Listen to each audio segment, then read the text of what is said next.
Thanks, Sammy, and thank you all for joining us today.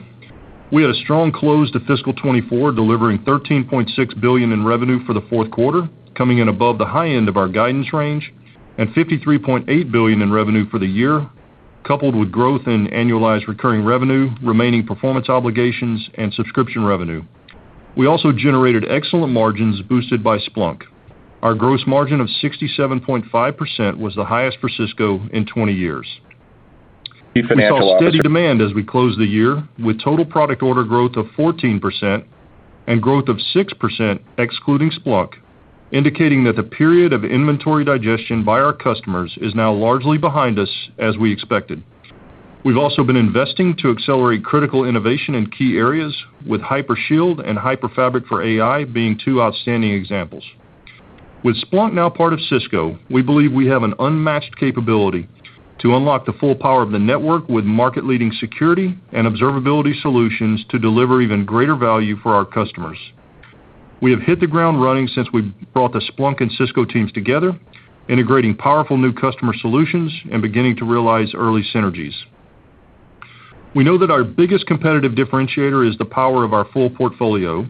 This is why earlier today, we announced that we will be bringing our networking, security, and collaboration teams together as one organization, with Jeetu Patel stepping into an expanded role as Chief Product Officer to lead this group effective immediately. As we complete the full integration of Splunk into Cisco, the Splunk product line will also integrate into this new organization at the right time, bringing our entire product portfolio together as one team. With this new organization, our products will come together in a more integrated way than ever before, positioning us to deliver incredibly powerful outcomes for our customers. Looking ahead, we remain laser-focused on growth and consistent execution as we invest to win in AI, cloud, and cybersecurity.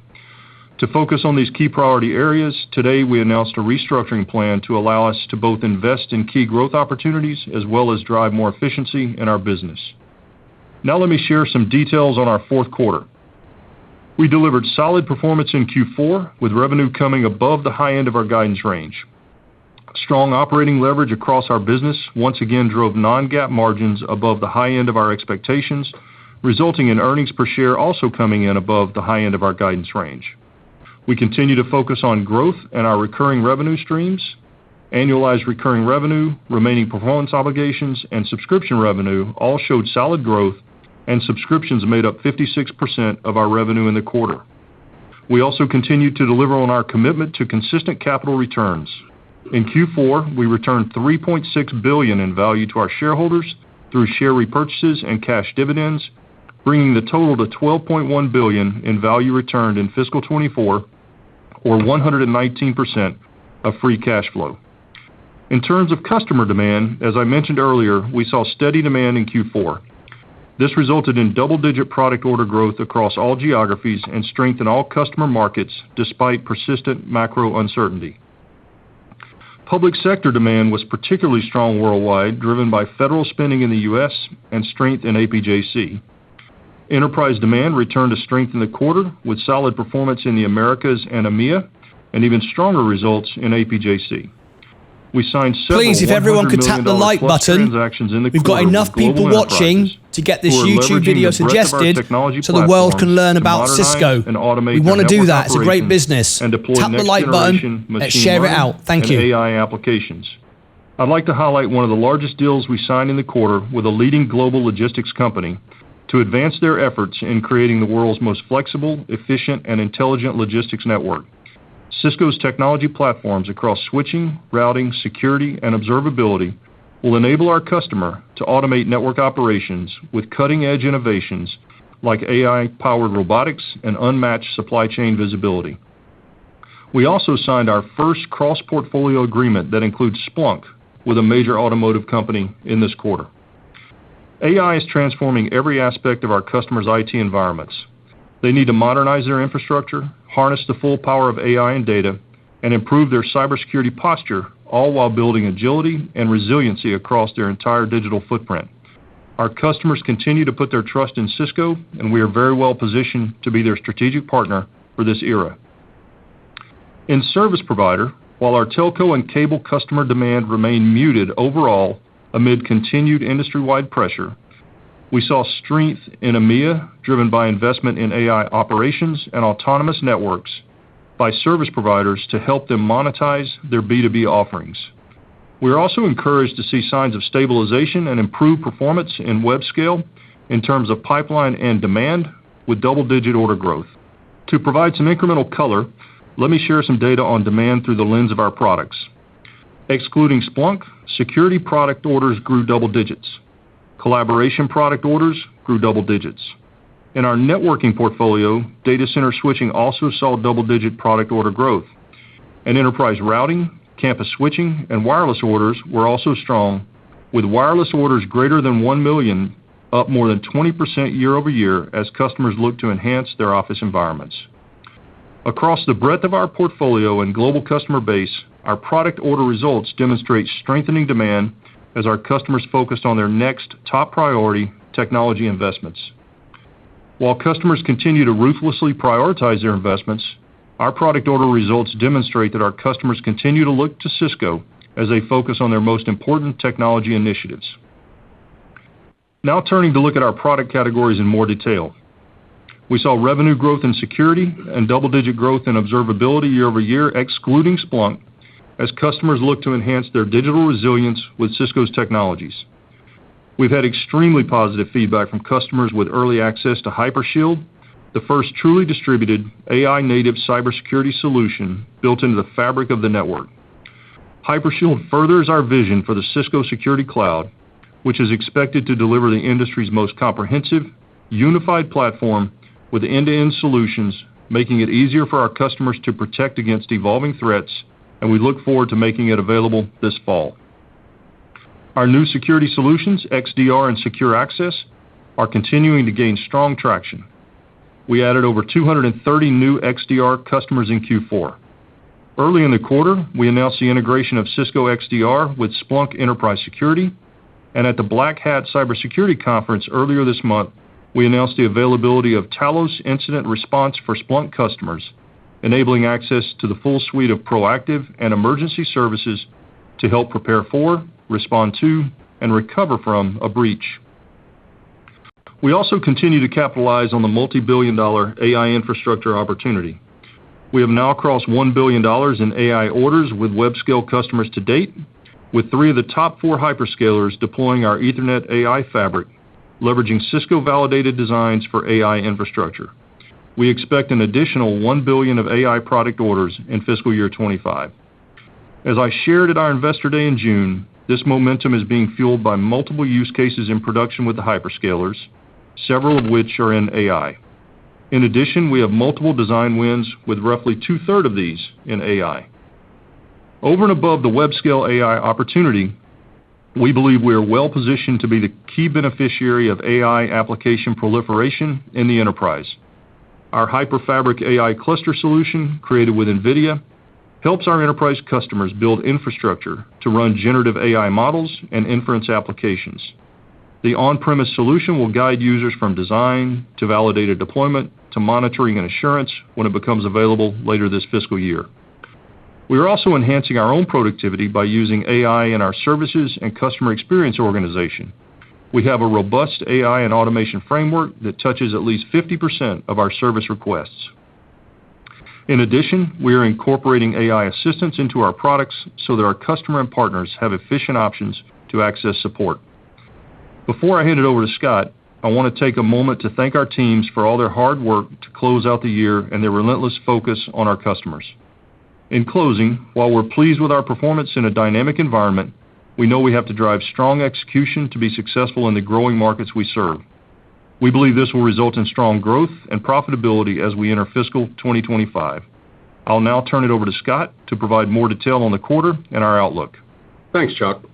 I'll start with a summary of our financial results for the quarter, then cover the full fiscal year, followed by our guidance.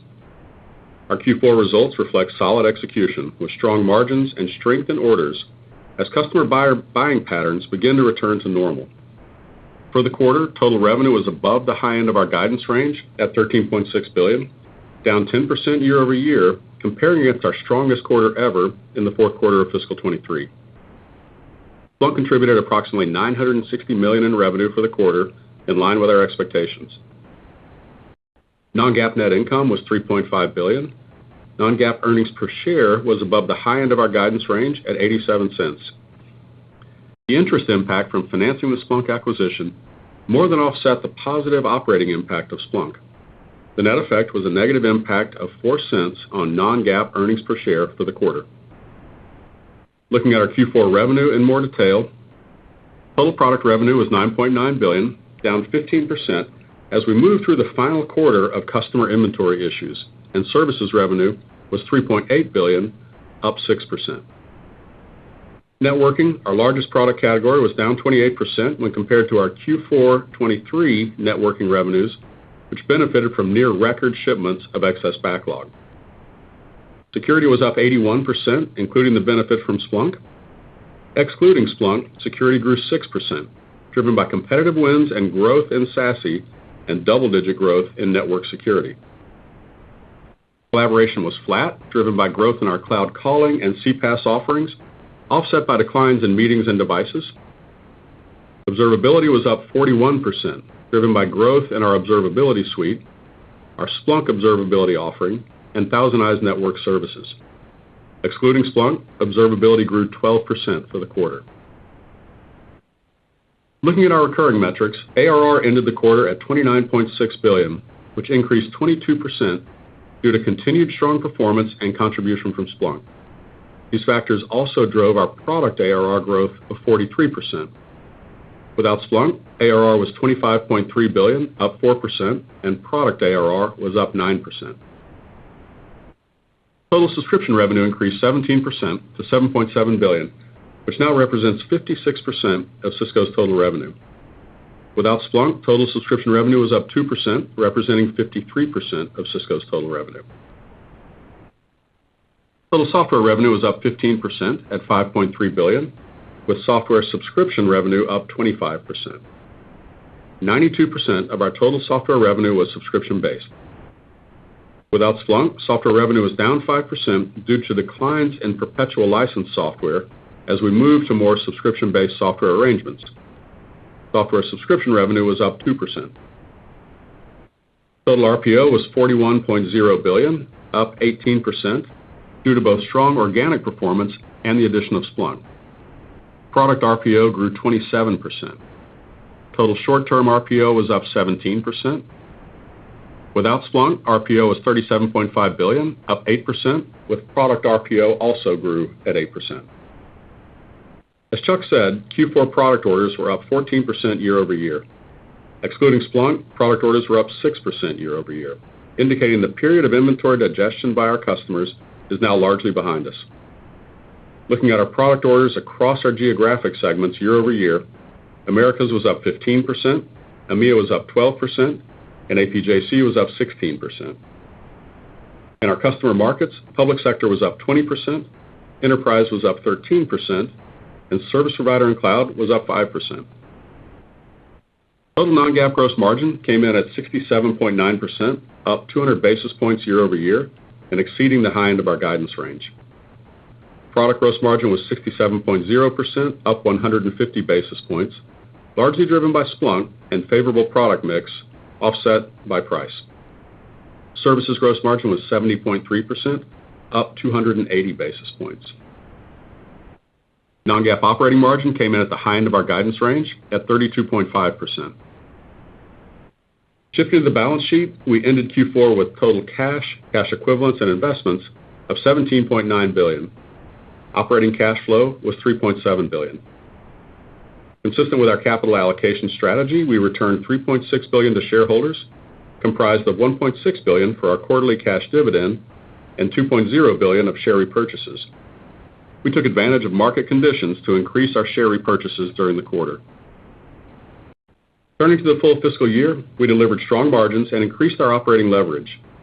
Revenue at $53.8 billion made fiscal 24 Cisco's second strongest year on record as compared to the all-time high revenues of $57 billion in fiscal 23, which benefited from significant shipments of heightened backlog. Splunk contributed approximately $1.4 billion in revenue after the close of the acquisition in March of this year. Non-GAAP earnings per share was $3.73, exceeding the high end of our guidance range, down 4% year over year. Splunk was 4 cents dilutive to full-year earnings, including the impact of financing costs. In terms of our recurring metrics, total software revenue for the full year was up 9% at $18.4 billion, with the product portion also up 9%. Software subscription revenue was up 15%.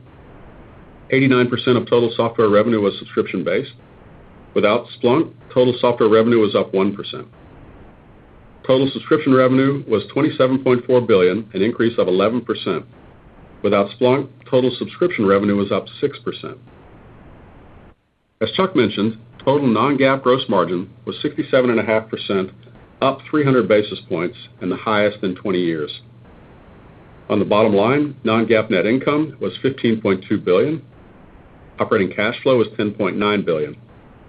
As a reminder, cash flow was impacted by the timing of large tax payments in fiscal 24 compared to fiscal 23.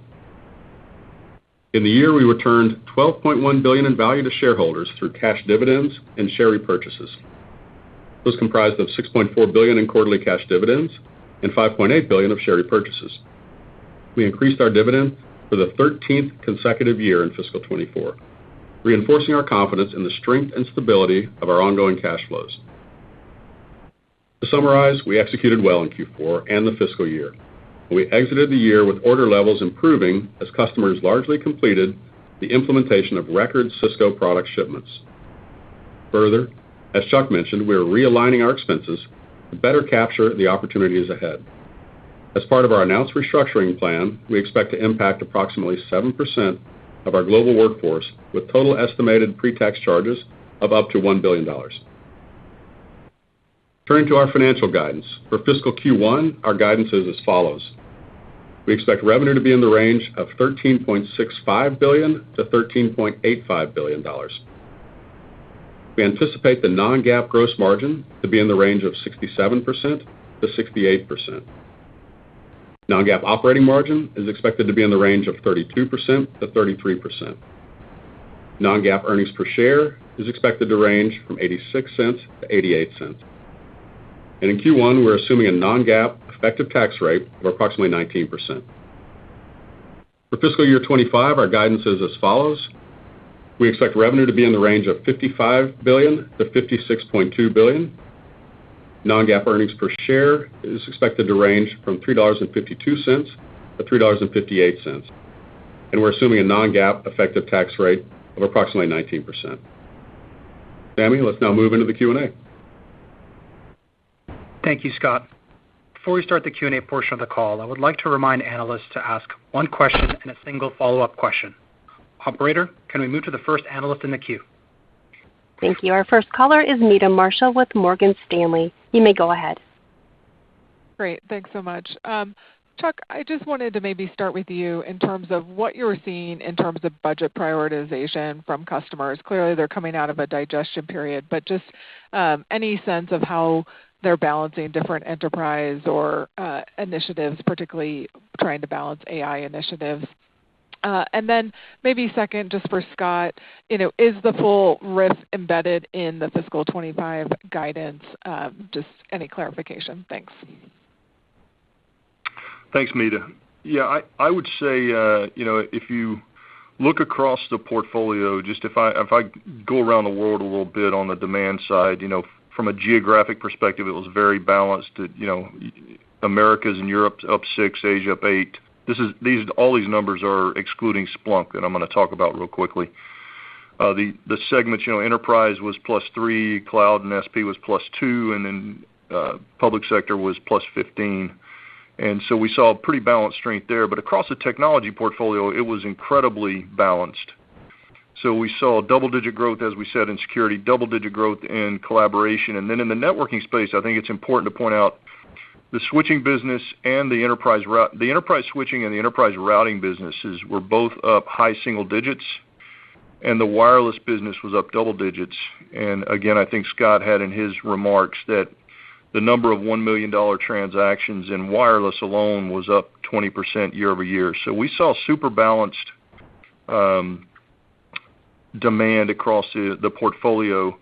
The one thing I would say that we heard for the first time this quarter that we haven't heard before is that enterprise customers are now actually upgrading their infrastructure in preparation for AI. And in some cases, they're taking some of the dollars that they've set aside for AI to actually spend it on modernizing their infrastructure in order to get ready for that.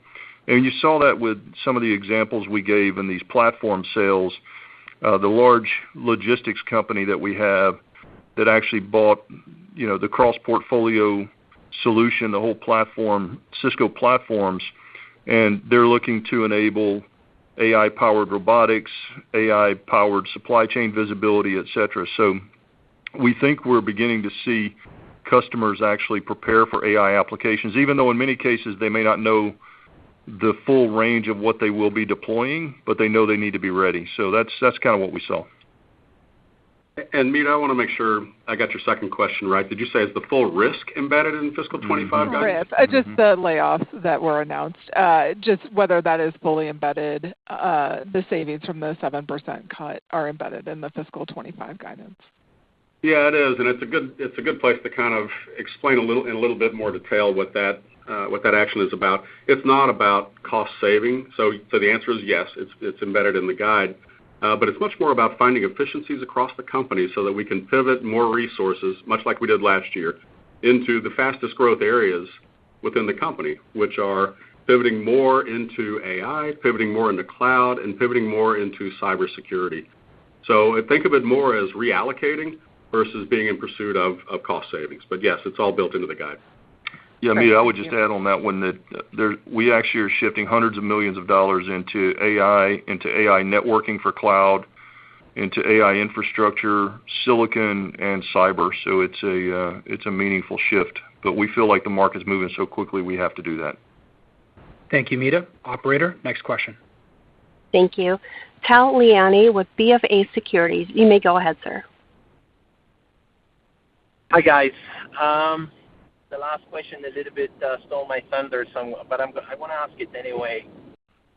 On one hand, there is always a correlation between business cycles and restructuring.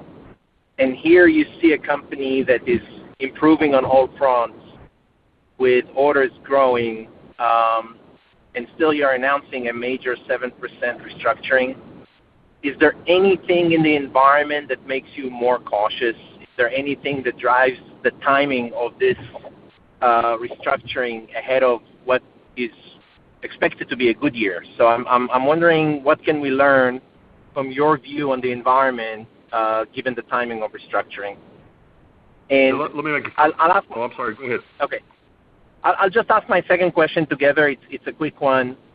On security, great performance, finally improving. Was there any implication of what we've seen with CrowdStrike? Have you seen any change in purchasing behavior or any different dynamics among customers because of what happened with CrowdStrike? Thanks. Thanks, Tal. Let me just make a comment on the restructuring. Then Scott, you can talk a little bit about it, and then I'll take the security question back. So on the restructuring, the answer to that is no. There's nothing else out there. We had tremendous demand across the portfolio. It was very broad based and it was very consistent. It really is about ensuring in a rapidly moving markets that we serve that we're able to shift resources into the most important areas. So that's really it. Scott, anything to add? Kyle, this is just a continuation of what you've seen us do. And we talked at Investor Day about having already pivoted on the R&D front, a little more than 50% of our R&D spend into those three areas, into AI, cloud, and cybersecurity. Obviously, networking continues to be incredibly important to us, and we'll continue to support that space as well. But it's looking for efficiencies as we look across the company, really in every way, so that we can take those resources and allocate them into the fastest growing spaces. I think it's think of it as more of just the financial discipline that you've always seen from us. I mean, you just look at the year we just closed. Obviously, it was a challenging year on the top line for revenue, and yet we reported the highest operating margin in the history of the company. So this is just more of the financial discipline that I think you've known us for. And then on the security question, Tal, if you go back about a year, what I had said I felt like would happen is that we would start seeing improvement in the second half of fiscal 24. We were high single digits in Q3. We were double digits in Q4. And I said we should see the real momentum kick in 25, and I think that's what we're feeling the beginning of that. As it relates specifically to CrowdStrike, it's hard for me to say. I will tell you that we added 230 more XDR customers. We're pushing 600 customers on that platform, which is it's a pretty significant decision when customers make that decision. So that's encouraging, and candidly, the secure access product that is the cloud edge security solution is actually ramping even faster than XDR did. So the teams have done a great job with this innovation. We have 2,200 customers now that are using our AI assistant in security, so that's very encouraging as well. So we're really optimistic about what the teams have been doing in this space. Thank you, Tal. Michelle, we'll go to the next question. Thank you. Samik Chatterjee with J.P. Morgan. You may go ahead, sir. Hi. Thanks for taking my question. And before I ask the question, congratulations to Jeetu on the expanded role as well. Maybe just starting off with the AI orders, Chuck, I think you mentioned you already cumulatively crossed $1 billion and are on track for the $1 billion next year. Maybe if you can give us some sense on what's the current sort of run rate that you're hitting relative to the $1 billion target you have for next year, and as you sort of get more visibility in terms of some of these deployments, how you're thinking about the orders, timing of the orders translating into revenue, and I have a follow-up. Thank you. You want the follow-up now? Samik, could you ask the follow-up now, please? Okay. On the follow-up, I was just really going to more ask about what's embedded in terms of the guide relative to the Splunk growth versus the core business. And if we are sort of calculating it right, it looks like Splunk's growth was about 5% in the quarter. Looks a bit more subdued than sort of the double-digit growth I think everyone was expecting. So any guide, any sort of thoughts on why it was a bit more subdued, if I'm doing the math right, and how to think about sort of what's embedded in the guide for fiscal 25? Thank you.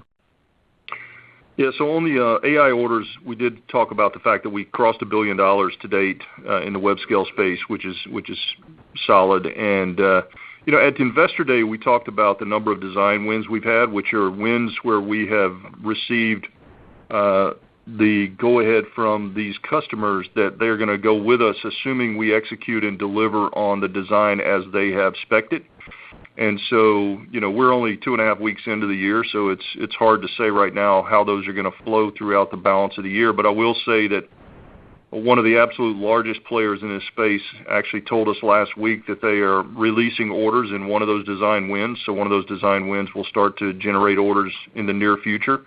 So I think things are playing out as we expected, and candidly, it's just up to us to execute and deliver on what they've asked us to deliver. Yeah, and Samik, on Splunk, as we said in the opening commentary, it's progressing right in line with our expectations. The focus of that transaction was much more about driving revenue. Of course, it's a long sales cycle. We've already seen, as Chuck mentioned, double-digit number of deals that have closed with our two sales forces selling together, so that the momentum in the field is good. Splunk, the better metric for Splunk, we talked about revenue because that obviously shows up in the P&L. The better metric for them is ARR, and their ARR is continuing to grow in double digits, which is right where it was, the last time they reported as a public company. So still, continuing to see good momentum and beginning to see the green shoots of the sales forces really selling together. We've also done a fair number of product integrations, and I think Chuck talked about several of those in his piece of the script. And so what's going to happen over time is it's going to be harder and harder to say what is, with these integrated product sets, what is Splunk revenue and what is Cisco revenue. I will tell you, we've built in the full impact of where we expect the combined company to be.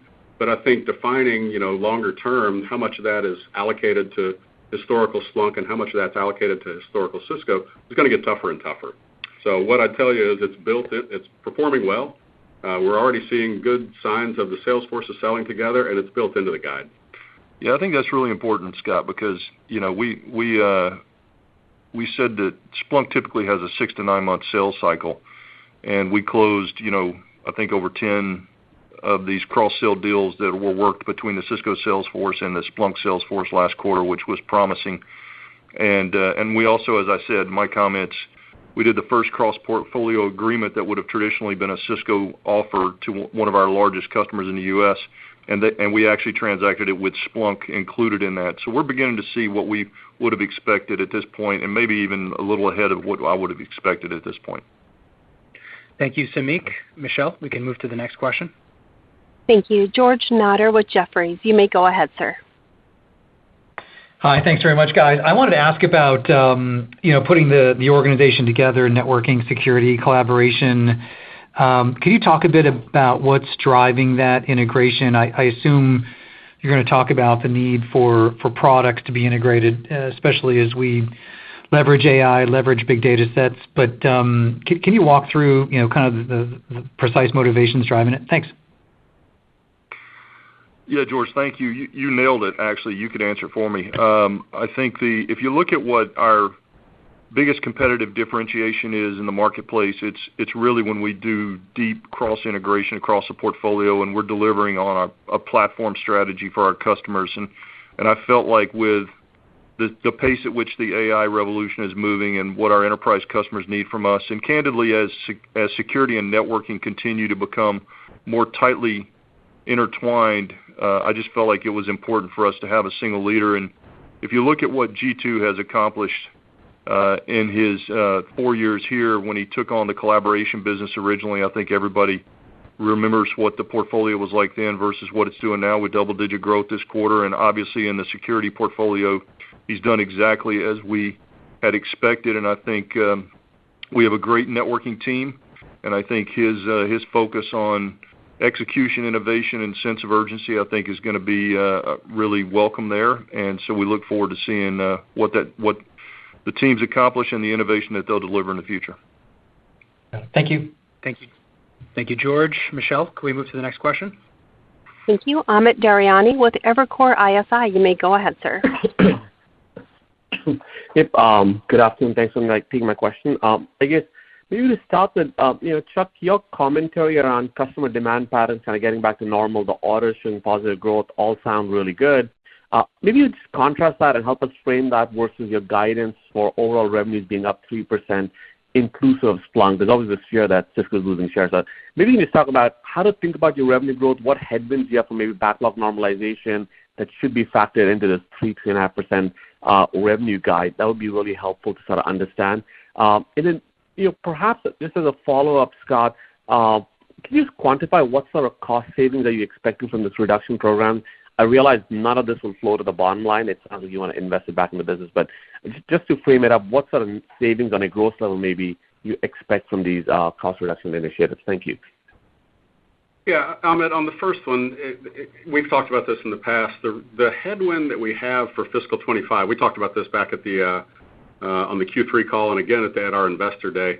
We still have a tough compare in Q1, as you know. Q1 of fiscal 24, the year that just ended, we had a significant amount of product shipments from excess backlog. Round numbers, $4 billion of shipment we included in those Q1 numbers. And obviously, you can only ship that backlog once, so we don't get to ship that again in Q1 of this year. That not only creates a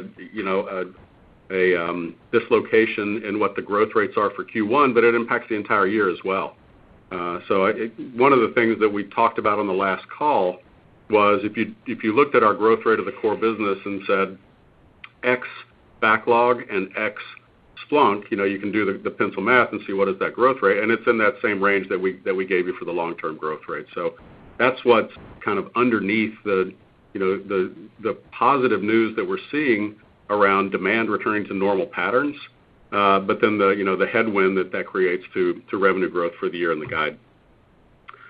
On the cost reductions from the actions that we're taking, it really is a case, much like it was last year, of us finding those efficiencies across the company and really reallocating. So think of it as much more of a reallocation process than it is a cost savings process. This is the same financial discipline you've seen from us for the last couple of years. And as I said in answering the question earlier, the kind of the hallmark of that is when you look at a year, which this was a tough year in terms of revenue production, and with the discipline that we have, we still delivered the highest operating margin we have in the company, in the history of the company. So think of it that way. We need to pivot more resources into the fastest growth areas of our business, and we're doing it by finding efficiencies and then reallocating those costs.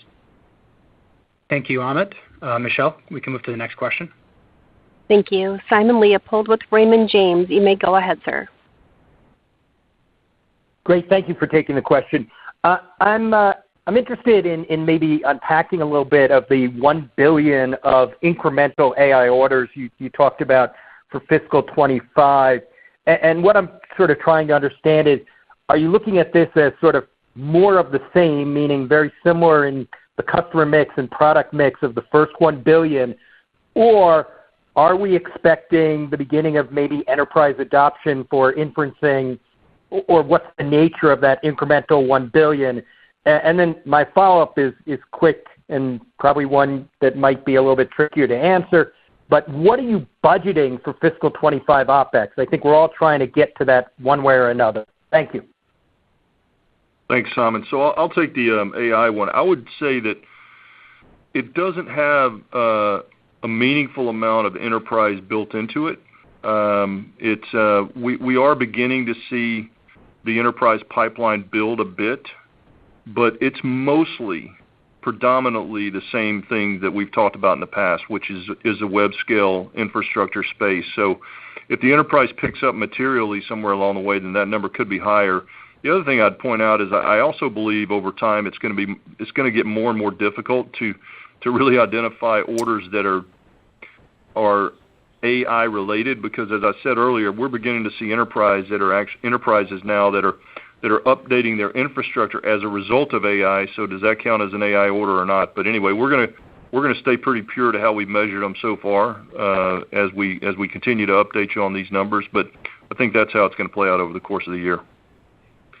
And Simon, on your second question, obviously for the full year we don't guide at that level. We've given you revenue, we've given you what to expect on EPS. But for Q1, we also gave you the ranges for gross margin and op margin. And there's below the op margin line in OI&E, we've talked about the interest impact of the money that we spent to acquire Splunk, and I think you understand what that looks like. So what I'd give you as an additional modeling point is when you look through the year, we talked about the Q1 guide being gross margin in the 67 to 68% range, and op margins being in the 32 to 33% range. It stays pretty well in that range for the full year as well.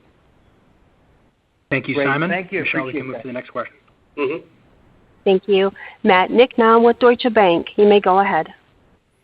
Hey guys, thanks so much for taking the question. On the point around the platform approach, maybe Chuck, if you can speak to where the platform approach is resonating more across your different customer sets within enterprise, SP, and public sector, and how much of these purchasing decisions, primarily around buying networking and security adjacent to one another, how much of this is actually being done in unison today, and where do you think that goes over time? Thank you.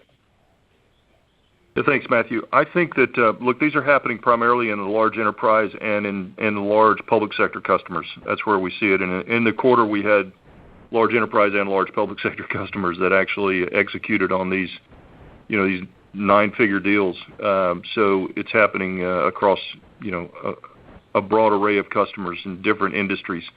And I would say that when it comes to security and networking, you're seeing it particularly at the cloud edge. As you know, when you see SD-WAN and the cloud security coming together. But we're also beginning to see it, and we're going to actually drive it in the data center with Hypershield, where you have security embedded deeply in the network. And I think that one of the key benefits of the organizational change that we've made is that you're going to see more and more innovation that is going to actually come from us, where the security and the network are more tightly connected in the future. And Matt, what I'd add to the second part of your question, kind of, how much of the large deals and where does that go? Just a quick data point for you. We talked about product order growth ex Splunk being at 6%. If you netted out these large, we call them whole portfolio agreements, if you netted those out of both years, actually the product order bookings growth goes up modestly. Think of it as being in the same range. So while it was a good quarter for that, it always is in Q4, it's not the outsized driver of our growth. We're seeing growth really across the board. Thank you, Matthew. Great. Michelle, we can move to the next question. Thank you. Ittai Kidron with Oppenheimer. You may go ahead. Thanks, guys. A couple of questions for me. First, Chuck, in your prepared remarks, you had in the slides 4 examples of $100 million platform deals, multiple platforms, I guess, within each single customer. Maybe can you talk about where is all of these customers were naturally big Cisco customers before these renewals and deals. So I guess the question is, where is the incremental value? In what product areas do you see yourself really gaining more from a footprint when you're coming with these platform deals? And the second question relates to the cloud order growth, only 2 points, if I'm getting that right, not all that impressive this quarter. Maybe you can unpack that a little bit more. Thank you. Yeah, thanks, Ittai. You're right. Most of these large platform deals are existing customers for sure. In some cases, this is the first time we've done one, and in some cases, it's a renewal of one we did 3-5 years ago. So it varies. And I would say, in all the customers, I'd say the big thing that's probably an expansion for us now is the real recognition that the security portfolio is much more robust, and the innovation that's been driven in that platform, I think, is one of the advantages that the customers are really seeing through these platform deals that we're seeing. But also, again, I think when you get into the use cases, it's really important to understand that some of them are actually doing these now in preparation for these AI workloads, like the AI-powered robotics example that we gave earlier. On the cloud order growth, that 2% was a combination of service provider and traditional service provider and cloud, the hyperscalers. And so if you look at the hyperscalers, we saw very significant growth in the second half of the year and in Q4. We said double digits. I would just say it was meaningful, and it was really refreshing to see. And, as Scott said earlier, we feel like this digestion period is behind us now, as we had hoped and thought it would be by the end of Q4. And so we hope to see normal buying behavior in the hyperscalers over the coming quarters. Thank you. Thank you, Ittai. Thank you, Ittai. Michelle, next question. James Fish with Piper Sandler. You may go ahead. Hey, guys. Thanks for the questions here. You guys are reducing 7% of the workforce, but based on your comments, Scott, it sounds as though that is kind of the gross number. So, is there a way to think about sort of that net number by year end and how many employees are actually affected? And, as a follow-up, obviously Gary's been now in his role for a bit longer, and you guys are starting a new fiscal year here. So how are you guys thinking about changes to the sales efforts or compensation structures with this kind of ongoing restructuring, and meanwhile this kind of push more towards a platform sale? Thanks, guys. Yeah, Jim, I'll start. I think again, think of that as the reduction that we're doing as much more of a reallocation versus a headcount savings. In some cases, the efficiencies that we're going to get will be by moving into lower cost locations.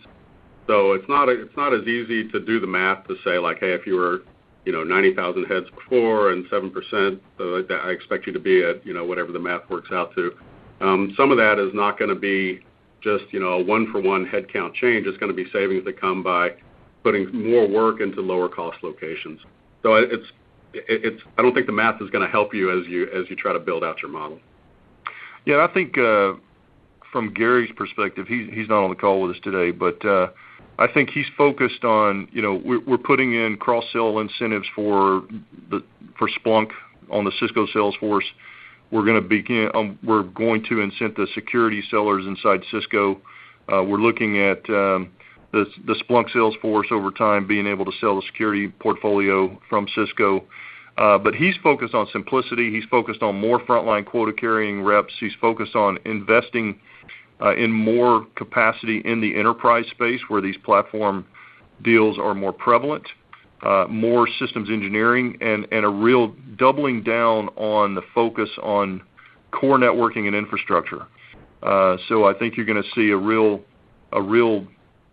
renewed effort to get the team's focus not only on some of the software assets and security, but really doubling down on core networking.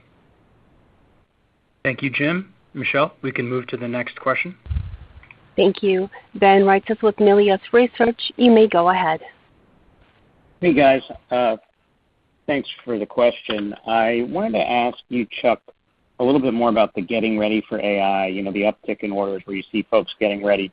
Did you mean like some of the wireless orders where they're anticipating using apps, or did you mean that they're anticipating doing training on top of some LLMs. I just wanted a little more, if you had any insight as to what they're really using it for and which area of your portfolio that you're really seeing it in, and if you're getting a sense like for what they're really prepping for.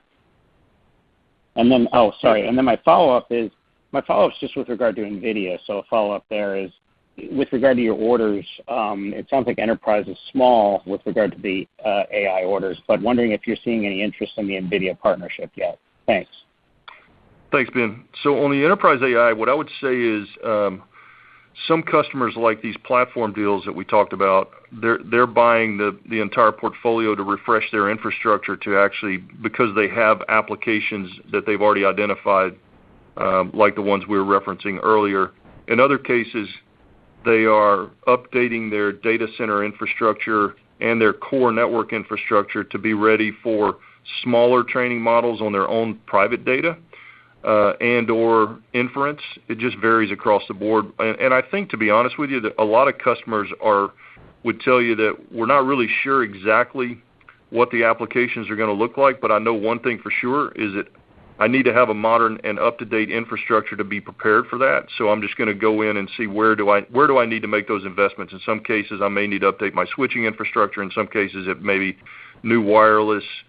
We saw data center switching in double digits as well. So I think it was fairly broad-based. And then I'd say on the NVIDIA partnership, it's too early. We're not even in early field trials yet with that solution, so I don't think there's a lot to share yet.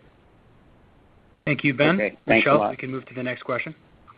Thank you. Aaron Rakers with Wells Fargo. You may go ahead, sir. Yeah, thanks for taking the questions. Sticking on the AI theme, I'm just, as we think about this billion of orders, I think last quarter you talked about, line of sight into the billion, going into fiscal 25. I'm curious if you can unpack that a little bit in terms of, are these, back-end, network deployment, competing against an Arista, internal switching, offerings from, at the cloud guys, and is it switching? Is it Silicon One, full switches? Any kind of granularity you can give within that billion-dollar orders? And then I'll spin my second question. As we think about the split contribution in the fiscal 25, if we annualize the fourth quarter contribution, to me it's going to lead me to think that core Cisco is kind of flattish, kind of embedded in your guidance for the full year. Is that fair? And if so, how are you thinking about the networking growth, for the full year guide? Thank you. Yeah, so on the $1 billion, I would say it is primarily back end, and it is a combination of both Ethernet and optics. We have a very robust optics business, and it is competing with the players that you would suspect that we would compete with. In some cases, it's a system from us. In some cases, it's a white box solution. But one of the big advantages we have is that we can actually sell them silicon. We can help them build white boxes, or we can sell them integrated systems, and it's a combination of all those things as well as optics. And then on the second one, you want to take? Yeah, well, Aaron, and this is back to what I was touching on earlier. If you remember, Q1 of fiscal 24, the compare point for our current quarter, also had a pretty significant amount of excess backlog clearance in it. We talked about it at Investor Day that it was in the $3.5 to $4 billion range of clearance that happened in Q1 a year ago. Obviously, that won't repeat in Q1 of this year. So while we're seeing a nice normalization of demand across the board, we've got that year-on-year headwind compare of not being able to, have the significant backlog clearance again in Q1 of this year. You add that to your math, and you'll get a different outcome on what's happening in the core. Yep. Thank you, Aaron. Mm-hmm. Thank you, Aaron. Michelle, we can move to the next question. Thank you. Our next question is Aleph Malik with Citi. You may go ahead. Hi, it's Adrienne Colby for Atif. With regards to the inventory levels normalizing and a bit to the prior question, how should we think about the quarterly trends in the business? Are we sort of back to a scenario with regular sort of prior seasonal dynamics, or as the business mix has evolved, are things changing? And also, as we think about fiscal year 25, how should we think about the January dynamic with Splunk? It looks like historically that was a pretty strong quarter for Splunk. I'll answer the first, and then Scott, you can take the second. We believe that we are finally back to normal ordering patterns. And, we were talking about it as we were getting ready for this call, and it's literally been 4 years that we've been going through this, and between COVID and then the supply chain shock, and then then having to deal with this digestion challenge at the end. So we're quite happy to be here, but we feel like we are back to normal ordering patterns. So it should be like it was prior to the pandemic.